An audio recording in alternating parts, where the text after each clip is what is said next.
Hello everybody, I'm Howner64, and I took a little vacation. Two things I want to talk about. First thing I want to talk about is who said that this was okay? Do you see this? It's trash, but no one roasted me on it, which makes you guys the greatest fans ever. Second off, thank you guys for still supporting the channel, even though I was absent.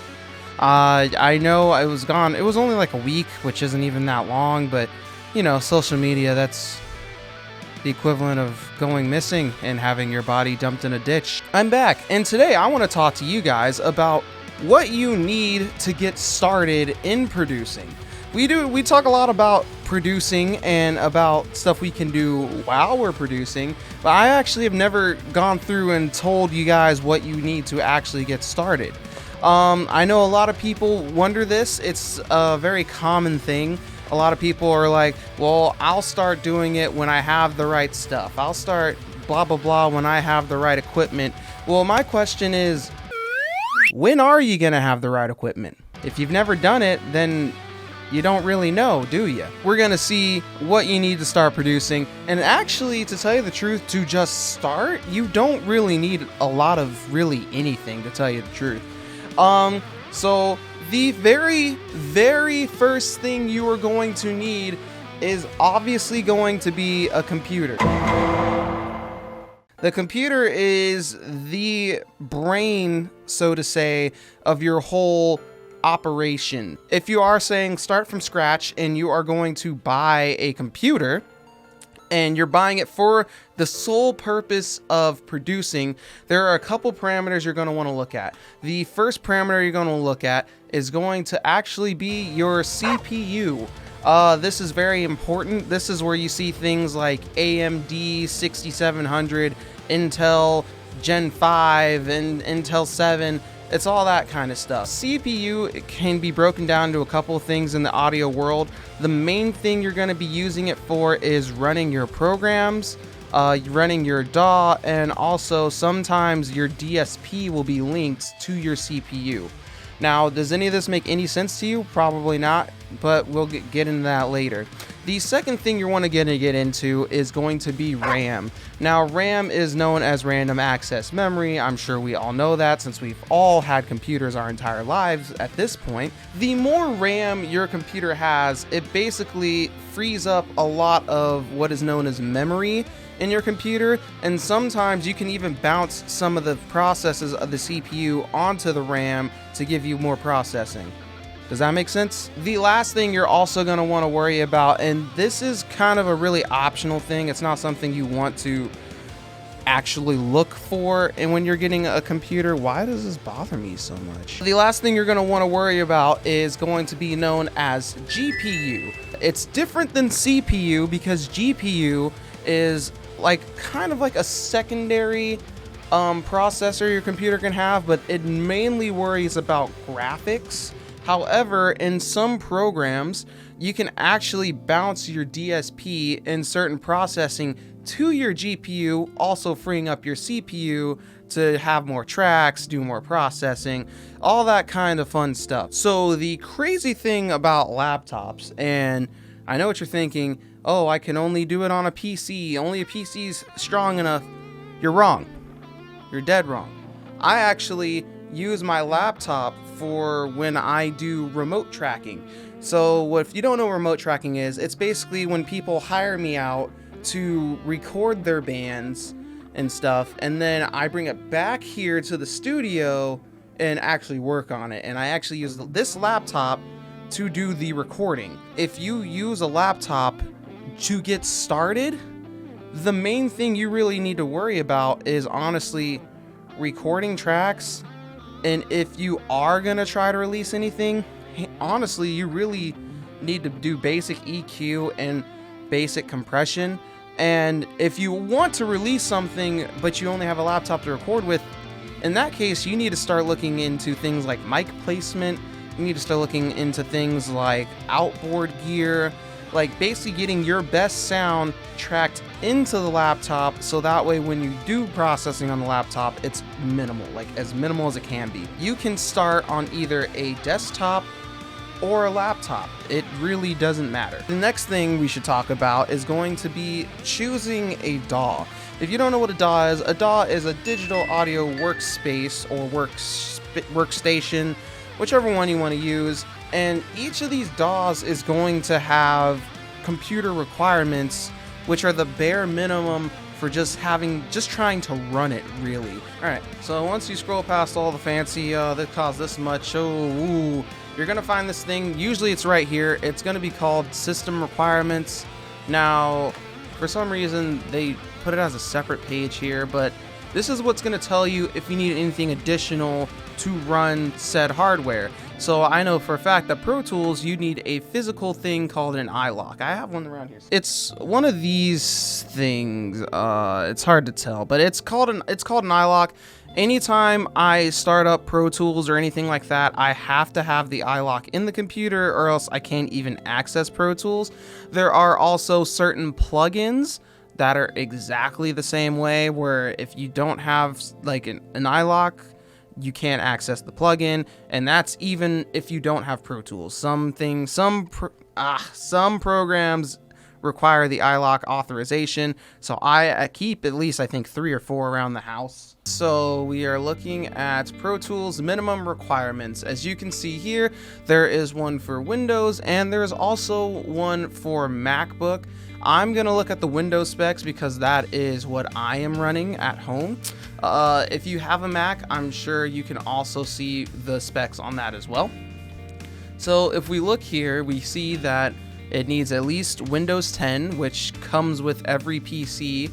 If you have Microsoft, you are forced to have Windows 10 unless you have a backup save, then you can use Windows 8 or whatever. The next thing you're gonna need is at least, and remember, this is the bare minimum. It's not the, oh, these stats will make it run magnificently. This is just the bare minimum for you to go in, record a track, and you're good, pretty much. And these are also recommended. You could probably get away with way less than this, just saying. So you need at least the Intel Core i5. Easy. That is honestly a pretty outdated processor. I think we're at like i9 quad cores now at this point. Run Pro Tools Ultimate, of course, you need the i9, as I was just saying. You need at least 16 gigabytes of RAM. 32 is recommended. Like I said, it frees up all that CPU processing, makes things a lot easier if you're jumping from presets and all that stuff. Not really necessary. Internet connection for install, you don't need internet to run it. 15 gigabytes of disk space, that is just so it can download the files and put it on your boot drive or whatever, wherever you store your programs, and it can run itself. And this isn't necessary unless you're running HDX or HD native. It's just PCIe slot. It's a slot that's inside of your motherboard where you can hook up additional processing. USB ports, obviously, so you can use the iLok and you can use your interface. Same thing with Mac, FireWire, Thunderbolt. And then the compatible NVIDIA graphics card, it's not what I would list as necessary. It's so you can use the second part of Pro Tools, which is known as the video engine. And the video engine allows you to work on audio while also seeing video simultaneously linked up together. So it's kind of like having a Premiere Pro, except it focuses on the audio side, whereas Premiere Pro focuses on the video side. Now we are on the Logic Pro X page, and the minimum requirements is actually quite small for this. It is having the OS of 10.14.6 or later. I don't know which update that is, I'm sorry. 6 gigabytes available storage space, which actually is pretty impressive because I know that Logic has a lot of really good built-in sounds, especially for MIDI instruments. It's pretty good. And it looks like 72 gigs, oh, there it is, okay, 72 gigs for the full sound library. That's what I was talking about, because the sounds in Logic are actually really quite good. Let's look at another, like maybe 2 more, and these are going to be more of the budget ones. Oh, geez. These are going to be more of the budget ones, because before we were kind of focusing on the big boys, the big dogs, I am looking, and it turns out that there are no minimum requirements to run GarageBand. Who would have thought on a free program that comes with every Mac that there would be no minimum requirements? You idiot. Why would you even look it up? To pad your video out to 10 minutes? Yeah, probably. The next thing you're going to need besides the computer, because we've been talking about computers too much, is going to be an audio interface. Audio interfaces nowadays, very cheap, very inexpensive. You can get a good one, I think, for like $100. You know, actually, hold on. Look at that. You can get old Focusrite Scarlett for $110, boy. Woo! I have here an interface. This was the very first interface I ever got. It was an M Audio. It came with my Pro Tools in a package. I hate this thing. Just thought I'd say that.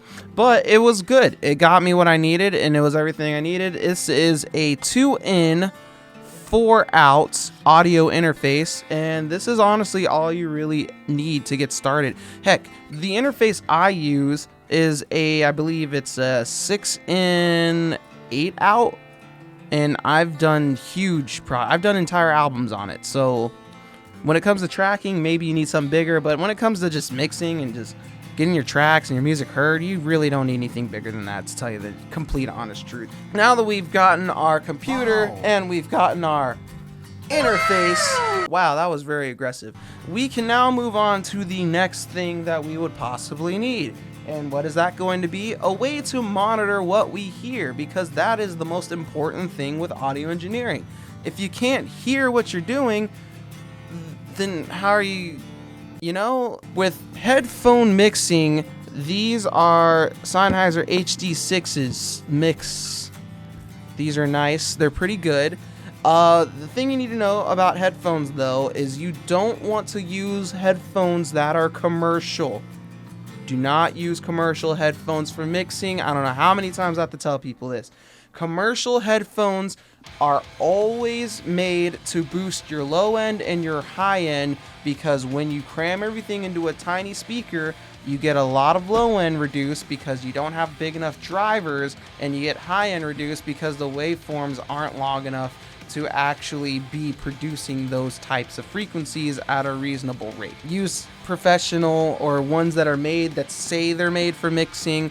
It's gonna save you a whole big headache when your mixes don't turn out how you want them to be in the beginning stages. With the speaker route, here I have a speaker. This is a Yamaha HS5. So this guy is a speaker. As you can see, has all these beautiful controls, has an air intake in the back for, when you gotta push those bass tunes. And this guy is called an HS5 for one reason only. This guy right here, known as the cone, is 5 inches. Oh yeah. This is known as the driver, so it is a 5-inch driver. And this up here is known as the tweeter, and the tweeter is what gives you the high-end tones. This guy is responsible for giving you your mid-range, and when you get into the really, really expensive speakers, you can have certain speakers that have a third cone, which can give you bass or sub, and that's when you have to get into crossovers. And once again, beginner. We're on the beginner stuff. Why do I keep going into we're in the beginners? All you need to know is that you need a speaker and it go boom, and you're like, wow, that sounds amazing. With speakers, honestly, just to get started, you can get a 3-inch driver, you can get a 5-inch driver. If you're a real bass snob, or you're producing a lot of bassy type music, you're gonna want to get a driver that is at least 7 inches and up. I would suggest getting the HS8s or the HS80s, either or, whichever is available to you. Those have 8-inch drivers, and the bass response on those are honestly truly amazing. So what we know to get started is you're going to need a computer, you're going to need a DAW, and you're going to need some type of audio interface, and you're going to need speakers. Do you really need anything else? Yes and no, depending on what type of music you're making. You can choose to invest in a microphone if you are going to be that kind of producer. If you play guitar, you're going to need a guitar. All these beautiful, wonderful things, but really the only other thing I could think of that you're going to need is going to be cables, and then after that, everything's just a wrap after that. God, Audio engineering is so easy. Woo, cables, the fun part of engineering. So this right here, as you can see, the little circular bad boy right there, this is known as an XLR cable. This is the main cable you will be using in your whole audio career. There are other cables, but this is the main one you will be concerned about. What you're going to want is you're going to want one that is right here. So as you can see, this one plugs in, the other one gets plugged into, and then they come together like so, and they make beautiful musical babies. It's amazing. The circle of audio production. These cables are, as you can see, this is where you would use kind of like the line in, but this cable in particular is considered an unbalanced cable. And how can you tell? It's really hard to tell, but if you have a cable that's like this, I believe they're just called a 1/4 inch cable. If you have one, there is one distinction that lets you know. So if you look at the right around here, you will have either one ring or two rings. Depending on which ring you have, it's going to make it balanced or unbalanced. And that's it. If you have two rings, it's balanced. If you have one ring, it's unbalanced. Most times, if you have one ring, it is better suited for plugging into instruments like a keyboard or plugging into a guitar. But you can use these for monitors if you so choose. Just be careful and make sure that you plug it into the unbalanced part of your speaker and not into the balanced part of your speaker, because then you might do some damage to your speakers. Woo! Perfect. Easy. What'd I tell you? See? Cables. Easy. Out of the way.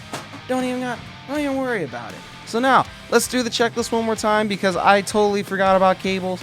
We got our computer. We got our audio interface. We got our digital audio workstation. DAW, if you will. We have our monitors and our headphones, just a way to listen back. And we have our cabling. Like I said, you can add mics, you can add guitars, whatever you want. But I'm just saying, if you want to get into the game, as they call it, or the music business while it's on the down slump, or maybe because you aren't making any money because you aren't essential, then yeah, this is literally all that you need to at least get started. Of course, are you going to produce platinum records? No. God, no. That comes with experience. And that's another important thing. You need to realize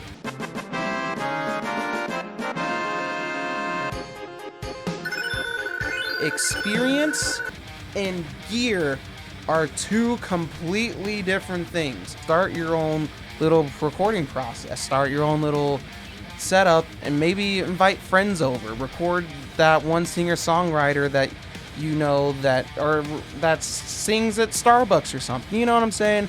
It's just, and especially now of all times, a lot of major artists are not really producing music anymore, and I can understand why with the whole COVID situation.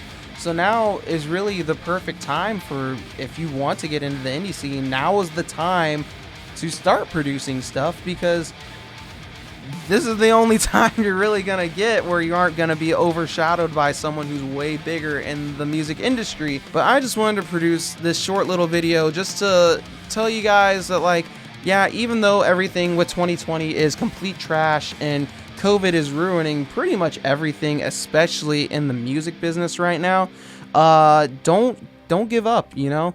Like, the only way that you'll ever make it is if you keep going. If you give up, then you've already lost, if that makes sense. Like, the only one who can tell you no is you. You can produce music for years as long as what you want to, but the only way you will ever fail is if you make yourself fail, if that makes sense. But anyways, thank you guys so much for watching the video. I know I was gone for a little bit. I think I took like a week off or whatever. Videos are going to be back in full swing, full production again. Also, can we talk about this? You guys know I'm trying to get to 100 subscribers, and what's going on with this? 66% aren't subscribed? Boy, if you won't hit that subscribe button, I'm about to come to your house. Thank you guys for watching this video. I am Hauser64, and just get out there and make music, man. I mean, Jesus, we all need something to do at this point. We're all bored, so just, I don't know, go create your cyberpunk goth ska punk band and link it to me in the comments. I will go check it out. I'll see you guys in the next video. See you later.